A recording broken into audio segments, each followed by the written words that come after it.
السلام علیکم، زه یم طارق ضیا صدیقی او تاسو ګورئ دا وخت طارق کلینک یوټیوب چینل.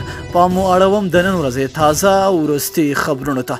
زلمی خلیلزاد افغان سولې لپاره د امریکا د بهرنیو چارو وزارت ځانګړی استازی زلمی پر افغان سولې د بحث لپاره کابل ته راغلی دی. ټاکنې د ټاکنو کمیسیون کمشنرانو په یوه خبري ناسته کې د ولسمشیزو ټاکنو د ابتدایي نتایجو د اعلان دقیقه نیټه اعلان کړه او ویل چې دا پایلې به د روانې د میاشتې پر 23 نیټه اعلان شي. ډاکټر محمد اشرف غنی د افغانستان ځینې ګاونډیان د ناپیلتوب اصول نه مراعاتوي. ډاکټر عبدالله د افغان قضیې د حل لپاره د امریکا د بهرنیو چارو وزارت ځانګړی استازی زلمی خلیلزاد له اجرایي رئیس ډاکټر عبدالله عبدالله سره لیده کاته کړی دی.